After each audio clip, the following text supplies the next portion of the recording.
आवाज़ की दुनिया के दोस्तों, हम लोगों में कोई न कोई दोष रहता है, आसक्ति रहती है, दोषों से देह पकड़ा रहता है। अगर दोष अनेक होंगे तो अनेक जन्मों की यात्रा करवाएंगे।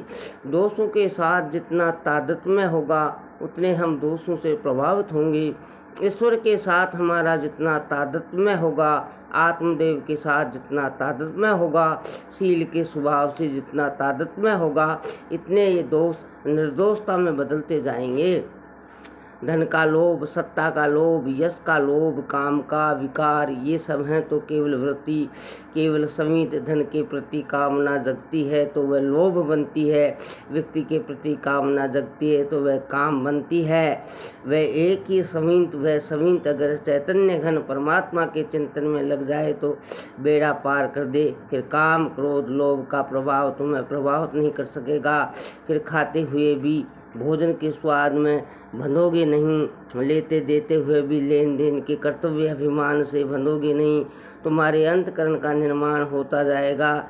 ऐसा करते करते आत्मस्वरूप का बोध हो गया तो अंतकरण बाधित हो जाएगा। खा रहे फिर भी नहीं खाते, लेन देन कर रहे फिर भी कुछ नहीं करते। शील आदि गुणों का द्वारा अंतकरण का निर्माण किया जाता है।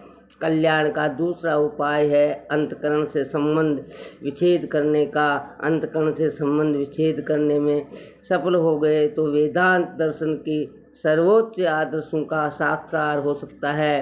अंतकरण का निर्माण करने में सफल हो गए तो भक्ति दर्शन के मधुर अमृत का आस्वाद प्राप्त हो जाता है। अंतकरण का निर्माण ईश्वर भक्ति में बड़ी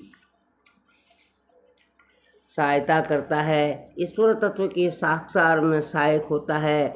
व्यक्ति अगर धार्मिक हो तो अपने लिए ही नहीं, परिवार और समाज के लिए भी उपयोगी होता है। जिसके जीवन में धर्म नहीं है उस पर शांति का बादल घिरे रहते हैं। जिसके जीवन में धर्म है उसके जीवन में साधना, सहन शक्ति, साहस के गुण निखरते रहते हैं। लड़की धार्मिक है तो माँ बाप को तसल्ली रहती है, ससुराल वाले उस पर विश्वास करते हैं। व्यक्ति धार्मिक तो सब लोग उस पर विश्वास करते हैं। इस प्रकार धार्मिकता, सच्चाई, शील आदि परमात्मा में तो सहायक है ही। हमारे व्यवहार जगत में भी उपयोगी है। किसी व्यक्ति के पास धन हो, वैभव हो, लेकिन शील और संतोष न हो तो कितना भी बड़ा व्यक्ति शराब, कबाब आदि में फंस जाता है। तो उत्तम से उत्तम भूषण है शील। फिर शंकराचार्य जी आगे कहते हैं कि उत्तम से उत्तम तीर्थ क्या है? अपना विशुद्ध मन ही उत्तम तीर्थ है। गंगा, यमुना, गोदावरी, नर्मदा, काशी, मथुरा, पुष्कर आदि सब तीर्थ तो हैं, लेकिन ये बाहर के तीर्थ हैं। विशुद्ध हुआ मन जब परमात्मा देव में डूबता है तब वह उत्तम से उत्तम तीर्थ में स्नान करता है। ये तीर्थ उसे उत्तम तीर्थ में अर्थात परमात्मा देव में डूबे हुए संत महापुरुषों के द्वारा मिलता है। तात्पर्य ये है कि उत्तम से उत्तम तीर्थ अपना विशुद्ध मन है। सुनी है कहानी कि एक पिता के दो बेटे थे। पिता का स्वर्गवास हुआ। छोटे बेटे ने अपने भाई से कहा, मैं तीर्थयात्रा करने जा रहा हूँ, पिताजी की संपत्ति हम आधी आधी बांट लें। बड़ा भाई सहमत होते हुए बोला, अच्छा भैया, तीर्थ यात्रा करने जाता है तो जा, मेरा ये तुम्हारा भी साथ में लेते जा।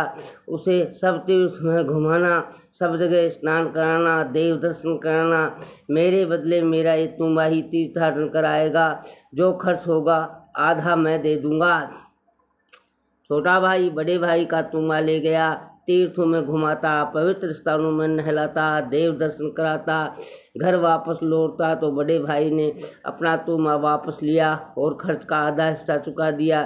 फिर तुमे को छीला और भीतर से थोड़ा चखा तो कड़वा कड़वा। छोटे भाई से बोला, ये तुमा इतने तीर्थों में घूमा, सरिताओं में नहाया, देव दर्शन किए, फिर भी कड़वा ही रह गया, अभी मधुरता नहीं आई।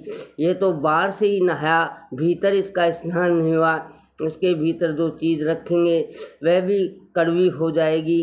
बड़ा भाई चतुर था, तो मेरे को कंकड़, मिट्टी, राख आदि डालकर खूब रगड़ा, फिर पानी से अच्छी तरह धोया तो उसकी कड़ाहट दूर हो गई।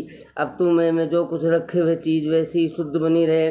छोटा भाई समझ गया कि देह को बाहर के तीर्थों में स्नान कराना ठीक है, अच्छा है, लेकिन अपने भीतर शुद्धिकरण करने से ही सच्चा तीर्थ महसूस होता है। मन एक तुम्बा है, शील सदाचार हरिनाम रूपी पाउडर, कायिक वाचिक मानसिक सत्कर्म रूपी कंकड़ और प्रभु प्रेम रूपी पानी उसमें डालकर उसे अच्छी तरह धो डालो। फिर साक्षी भाव की निगाह से उसे सुखाओ। ये मन रूपी तुम्बा जब ठीक तरह से धुलकर फिर सूख जाता है, तब सब वस्तुएं हरे हरे